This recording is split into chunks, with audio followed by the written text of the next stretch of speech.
Hello welcome back Aisha's കിച്ചണിലേക്ക് എല്ലാവർക്കും സ്വാഗതം. എല്ലാവരും സുഖമായിട്ടിരിക്കുമെന്ന് വിശ്വസിക്കുന്നു.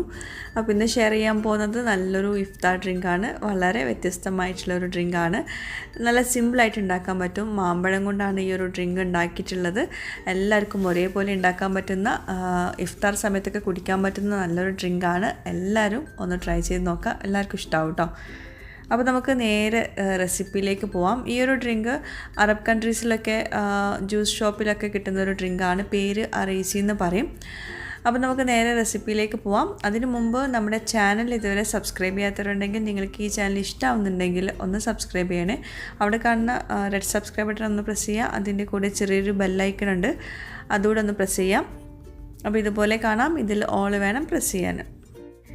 അപ്പോൾ നമ്മുടെ അറബ് കൺട്രീസിലൊക്കെ കിട്ടുന്ന അറീസി ജ്യൂസ് എങ്ങനെ റെഡിയാക്കി എടുക്കാൻ നോക്കാം. ഞാൻ എൻ്റേതായ രീതിയിൽ ഒന്ന് ചേഞ്ചസ് ഒക്കെ വരുത്തിയിട്ടുണ്ട്, എല്ലാവർക്കും ഒരേപോലെ ഉണ്ടാക്കാൻ വേണ്ടിയിട്ട്. അപ്പോൾ ഞാൻ ബ്ലെൻഡറിൻ്റെ ജാറിലേക്ക് ആദ്യം ഒരു മാമ്പഴം ഒട്ട എടുത്തിട്ടുള്ളത്. പിന്നെ അതിലേക്ക് ഒരു 6-7 ഈത്തപ്പഴം കുരു കളഞ്ഞത് എടുത്തിട്ടുണ്ട്. അപ്പോൾ ഒരു വലിയ മാമ്പഴത്തിലേക്ക് നമ്മൾ ഒരു 7 ഈത്തപ്പഴം വരെ ചേർക്കാം. ഒരുപാട് കൂടുതലാവേണ്ട, എന്നാൽ കുറഞ്ഞും പോകണ്ട. അപ്പോൾ 2 മാമ്പഴം എടുക്കുകയാണെങ്കിൽ കുറച്ചുകൂടെ കൂടുതൽ ഈത്തപ്പഴം ചേർക്കാം. ഇനി ഇതിലേക്ക് വെള്ളത്തിന് പകരം നമ്മൾ ഐസ് ക്യൂബ്സ് ആണ് ചേർക്കുന്നത്. ഞാനിപ്പം 1 കപ്പോളം ഐസ് ക്യൂബ്സ് ചേർക്കുന്നുണ്ട്.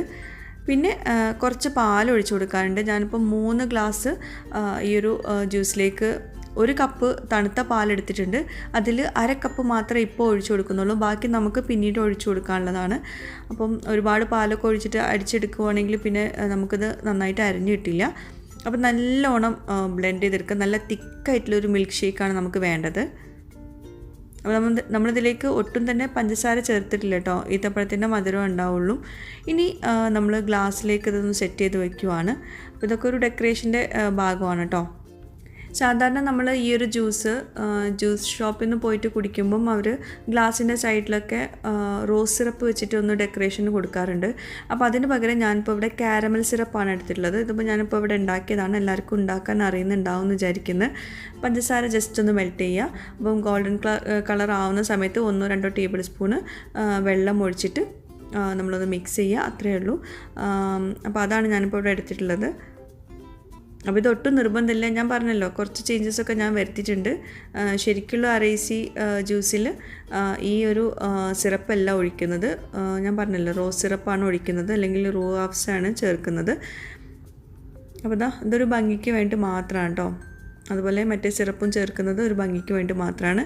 ഇനി നമ്മൾ ഈ ഒരു ഗ്ലാസിൻ്റെ ഒരു പകുതി ഭാഗത്തോളം നമ്മളിപ്പം അടിച്ചു വെച്ചിട്ടുള്ള ഈ ഒരു ജ്യൂസ് ഒഴിച്ചു കൊടുക്കുക. ഈ ഒരു മിൽക്ക് ഷേക്ക്, തിക്കായിട്ടുള്ള മിൽക്ക് ഷേക്ക് ഒഴിച്ചു കൊടുക്കുക. അപ്പോൾ ഇതിപ്പോൾ 2 ഗ്ലാസ്സിൽ ഒരേ അളവിൽ ഒഴിച്ചു കൊടുത്തിട്ടുണ്ട്. എന്നിട്ട് കുറച്ചുകൂടെ ബാക്കി ഉണ്ടായിരുന്നു. അപ്പോൾ അത് കറക്റ്റ് ഒരു 3 ഗ്ലാസ്സിലേക്കുള്ള മെഷർമെൻറ്റ്സാണ് ഞാനിപ്പോൾ പറയുന്നത് കേട്ടോ. ഇനി ഇതിനകത്തേക്ക് നമ്മൾ ചേർത്ത് കൊടുക്കാനുള്ളത് ഒരു ആപ്പിളിൻ്റെ പകുതിയോളം എടുത്തിട്ടുണ്ട്. ചെറിയ പീസാക്കിയിട്ട് കട്ട് ചെയ്തെടുത്തിട്ടുണ്ട്. പിന്നെ പഴം, ഇവിടുത്തെ ചിക്കൂറ്റ പഴമാണ് എടുത്തിട്ടുള്ളത്. സാധാരണ മൈസൂർ പഴമാണെങ്കിൽ, നാട്ടിലാണെങ്കിൽ അതെടുക്കുക. പിന്നെ കുറച്ച് ബദാം ചെറിയ പീസാക്കിയത്, പിന്നെ കുറച്ച് ടൂട്ടി ഫ്രൂട്ടി. ഇതൊക്കെ ഞാൻ എൻ്റെ രീതിയിൽ ഒന്ന് മാറ്റം വരുത്തിയതാണ് കേട്ടോ. അപ്പോൾ ശരിക്കും ഇപ്പോൾ ഇതിലേക്ക് ചേർക്കുന്നത് വലിയ പീസാക്കിയിട്ടൊക്കെ ആയിരിക്കും ഈ ആപ്പിളും പഴമൊക്കെ ചേർത്ത് കൊടുക്കുന്നത്.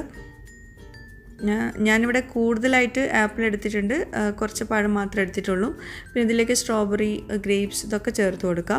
ഫ്രൂട്ട്സൊക്കെ നിങ്ങളുടെ ഇഷ്ടം പോലെ ചേർത്ത് കൊടുക്കുക കേട്ടോ. പക്ഷേ ഈ ഒരു കോമ്പിനേഷൻ ആട്ടോ ടേസ്റ്റ്. ഇനി ഇതിൻ്റെ മുകളിലായിട്ട് നമുക്ക് മാംഗോ ഐസ്ക്രീം ഉണ്ടായിരുന്നു ഇവിടെ. അപ്പോൾ അതുകൊണ്ട് ഞാൻ അതാണ് ചേർക്കുന്നത്. അല്ലെങ്കിൽ സാധാ വനില ഐസ്ക്രീമും ചേർത്ത് കൊടുക്കുക. അപ്പോൾ ഇതിലേക്ക് ഒട്ടും തന്നെ മധുരം ചേർക്കാത്തതുകൊണ്ട് ഐസ്ക്രീം ഇട്ടാൽ കുറച്ചുകൂടെ നല്ല ടേസ്റ്റി ആവും. ഇനിയിപ്പോൾ ഐസ്ക്രീം ഇല്ലെങ്കിലും കുഴപ്പമില്ല. ഇതിപ്പം നമ്മൾ 3 ഗ്ലാസ്സിലായിട്ടാണ് ഇത് സെർവ് ചെയ്യുന്നത്. ഇനിയിപ്പോൾ നിങ്ങൾക്ക് വലിയൊരു ബൗളിലൊക്കെ ഇത് മിക്സ് ചെയ്യണം എന്നാണെങ്കിൽ എല്ലാം കൂടി ഒരുമിച്ച് മിക്സ് ചെയ്ത് കൊടുത്താൽ മതി. അപ്പോൾ ഐസ്ക്രീം ഇട്ട ശേഷം അതിന് മുകളിലേക്ക് നമ്മൾ നേരത്തെ ബാക്കി വെച്ചിട്ടുള്ള അര കപ്പ് പാലും കൂടി ഉണ്ടല്ലോ, തണുത്ത പാൽ, അത് ഇതിൻ്റെ മുകളിലേക്ക് പതുക്കെ ഒഴിച്ചു കൊടുക്കുക. വീണ്ടും ബാക്കിയുള്ള ഫ്രൂട്ട്സ് കൊണ്ട് ഒന്ന് ഡെക്കറേറ്റ് ചെയ്തെടുക്കുക. അപ്പോൾ ഇതൊക്കെ ഈ ഒരു സ്റ്റൈലിൽ തന്നെ വേണമെന്നൊന്നുമില്ല. അതെല്ലാം കൂടി നമ്മളൊരു ബൗളിലിട്ട് മിക്സ് ചെയ്തെടുത്താലും മതി. പക്ഷേ ഈ ഒരു കോമ്പിനേഷൻ ഉണ്ടല്ലോ, നല്ല ടേസ്റ്റാണ്. ആപ്പിളും മാങ്ങയും അതുപോലെ ഈത്തപ്പഴം എല്ലാം കൂടിയുള്ള കോമ്പിനേഷൻ നല്ല ടേസ്റ്റാണ്. അതിൻ്റെ ഇടയ്ക്ക് നട്ട്സ് കടിക്കുമ്പം അതിനേക്കാളും ടേസ്റ്റാണ്. അപ്പോൾ ജസ്റ്റ് ഒന്ന് ട്രൈ ചെയ്ത് നോക്കുക. അതുപോലെ ഈ ഒരു സിറപ്പ്, കാരമൽ സിറപ്പ് ഞാനൊരു ഭംഗിക്ക് വേണ്ടിയിട്ട് മാത്രമാണ് ഉണ്ടാക്കിയിരുന്നത്. പക്ഷേ ആ ഒരു കോമ്പിനേഷനും നല്ല ടേസ്റ്റ് ഉണ്ടായിരുന്നു. അപ്പോൾ അത് ഇതിന് മുകളിൽ ഒന്നുകൂടെ ഡെക്കറേഷനായിട്ട് വെച്ച് കൊടുക്കുന്നുണ്ട്. അപ്പോൾ അറബ് കൺട്രീസിലൊക്കെ കിട്ടുന്ന നമ്മുടെ അറേസി ജ്യൂസാണിത്. ഒരു മിക്സഡ് ഫ്രൂട്ട് ജ്യൂസാണ്. അപ്പോൾ ഇതിൻ്റെ മുകളിൽ ഒന്നുകൂടെ ഡെക്കറേഷനായിട്ട് ഞാൻ ഇവിടെ ഡെസിക്കേറ്റഡ് കോക്കനട്ടിൻ്റെ കുറച്ച് കളർഫുൾ പാക്കറ്റിലുണ്ടായിരുന്നു. അപ്പോൾ അത് ഒന്ന് ഡെക്കറേഷനായിട്ട് വെച്ച് കൊടുക്കുന്നുണ്ട്. അപ്പോൾ ഇതാണ് നമ്മുടെ ഇന്നത്തെ മാംഗോ ഡ്രിങ്ക്. വളരെ ഈസി ആയിട്ട് ഉണ്ടാക്കാൻ പറ്റുന്നതാണ്. പിന്നെ ഇപ്പോൾ ഈ കാണിച്ച പോലെ ഇങ്ങനെ ഡെക്കറേഷനായിട്ട് ഒന്നാകെ വെച്ച് കൊടുക്കണമെന്നൊന്നുമില്ല. എല്ലാം കൂടി മിക്സ് ചെയ്തിട്ട് വെച്ച് കൊടുത്താലും മതി. എന്നാൽ പോലും നല്ല ടേസ്റ്റാണ്, കാണാനും ഭംഗിയാണ്. പിന്നെ ഞാനിതിപ്പം നിങ്ങളുമായിട്ട് ഷെയർ ചെയ്യുമ്പോൾ കുറച്ചുകൂടെ അട്രാക്റ്റീവായിട്ട് വെക്കണമല്ലോ, അപ്പോൾ അതുകൊണ്ട് മാത്രമാണ് ഇങ്ങനെ ചെയ്യുന്നത് കേട്ടോ. ഐസ്ക്രീമിൻ്റെയും ആവശ്യമില്ല. അത് ഒഴികെ ബാക്കി എല്ലാതും കൂടി ചേർത്തിട്ട് ഒന്ന് മിക്സ് ചെയ്തിട്ട് ഒന്ന് ഉണ്ടാക്കി നോക്കൂ. എല്ലാവർക്കും ഇഷ്ടപ്പെടും. ഈത്തപ്പഴം മസ്റ്റാട്ടോ. അപ്പോൾ ഈ ഒരു ജ്യൂസിൻ്റെ പരുവെന്ന് പറയുന്നത് ഭയങ്കര തിക്കായിട്ടുള്ളൊരു പരുവല്ല, എന്നാൽ ഭയങ്കര തിന്നാവാനും പാടില്ല. ഈ ഒരു പരുവാണ് വേണ്ടത്. നല്ലോണം മിക്സ് ചെയ്ത് കഴിക്കുന്ന സമയത്ത് നമ്മൾക്ക് സ്ട്രോ ഇട്ട് കുടിക്കാനും പറ്റും, എന്നാൽ ഇതുപോലെ ഇങ്ങനെ കോരി കഴിക്കാനും പറ്റണം. ഒരു ഫ്രൂട്ട് സാലഡ് കഴിക്കുന്നതൊക്കെ ഒരു ടേസ്റ്റിൽ കഴിക്കും വേണം. മാംഗോയുടെ നല്ലൊരു ഫ്ലേവർ ഉണ്ടാകും. മാമ്പഴം എടുക്കുമ്പോൾ ശ്രദ്ധിക്കുക, നല്ല ടേസ്റ്റി ആയിട്ടുള്ള മാമ്പഴം തന്നെ എടുക്കുക. നാരുള്ള മാമ്പഴം ഒന്നും എടുക്കാണ്ടിരിക്കുക കേട്ടോ. അപ്പോൾ ഞാൻ 3 ഗ്ലാസ് മാത്രമേ ഉണ്ടാക്കിയിരുന്നുള്ളൂ. അതിലൊരു ഗ്ലാസ് റോസും അപ്പോൾ തന്നെ കഴിച്ചു തീർത്തു. കഴിക്കുമായിരുന്നു അവൾ. സ്ട്രോ ഇട്ടിട്ട് കുടിച്ചും ചെയ്തു, ബാക്കിയുള്ളത് കഴിച്ചും ചെയ്തു. അവൾക്ക് ഭയങ്കരമായിട്ട് ഇഷ്ടപ്പെട്ടിട്ടുണ്ട് കേട്ടോ. അപ്പോൾ കുഞ്ഞുങ്ങൾക്ക് വരെ ഇഷ്ടപ്പെടുന്ന നല്ലൊരു ഡ്രിങ്കാണ്. എല്ലാവരും മസ്റ്റായിട്ടൊന്ന് ട്രൈ ചെയ്ത് നോക്കുക. എന്നിട്ട് എനിക്ക് ഫീഡ്ബാക്ക്സ് എഴുതി അറിയിക്കാനും മറക്കരുത്. പുതിയൊരു റെസിപ്പിയുമായിട്ട് വരുന്നവരേക്കും ബൈ. Thank you.